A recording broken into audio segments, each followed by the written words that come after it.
Gasa sa pagpasaylo. Mayo 11. Apan ikaw usa ka Dios nga andam sa pagpasaylo, hupong sa grasya ug maluluyon, mahinay sa kasuko ug madagayaon sa mahigugmaong kalulot, ug wala magsalikway kanila. Nehemias Kapitulo 9, versikulo 17. Ang hustisya nangayo nga ang sala dili lamang pasayloon, kundili ang silot sa kamatayon kinahanglan ipatuman. Ang Dios diha sa gasa sa iyang bugtong anak nakab-ot niining duha ka kinahanglanon. Pinaagi sa pagkamatay puli sa tawo, gihurot ni Kristo ang silot ug naghatag og pasaylo. Ang Dios nagkinahanglan nagkitamo kumpisal sa atong mga sala ug magpaubos sa atong mga kasing-kasing sa iyang atubangan. Apan sa samang higayon kita kinahanglan nga adunay pagsalig diha kaniya. Ingon nga usa ka malumong nga amahan, kinsa dili mo biya ni adtong mobutang sa ilang pagsalig diha kaniya. Ang Dios dili motugyan kanato tungod sa atong mga sala. Kita mahimong masayop ug makapag-uol sa iyang espiritu.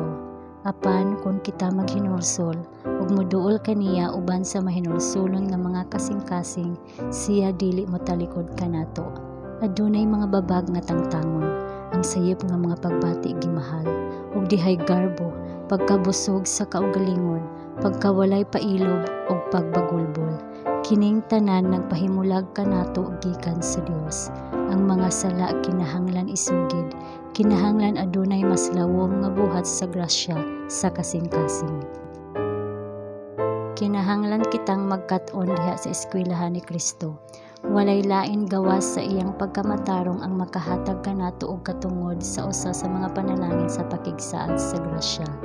Kita mo tan-aw sa kaugalingon, ingon og kita adunay gahom sa pagluwas sa atong mga kaugalingon. Apan si Jesus namatay alang kanato tungod kay kita walay mahimo sa pagbuhat niini.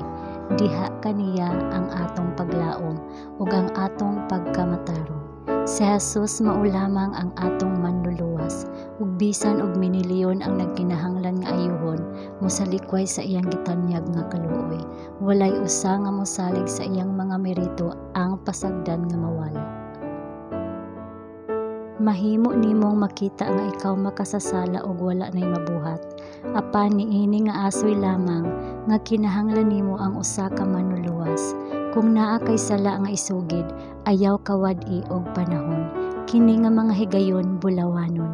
Kung isugid nato ang atong mga sala, siya kasaligan ug matarong nga mopasaylo kanato sa atong mga sala ug maghinlo kanato gikan sa tanang pagkadili matarong. 1 Juan Kapitulo 1 versikulo 9. Kadtong gigutom ug giuhaw sa pagkamatarong pagabusgon, kay si Jesus nagsaad niini, bililhon nga manluluwas, ang iyang mga bukton bukas sa pagdawat kanato, ug ang iyang dakong kasing-kasing sa gugma naghulat sa pagpanalangin kanato. From God's Amazing Grace, page 139 by Ellen G. White.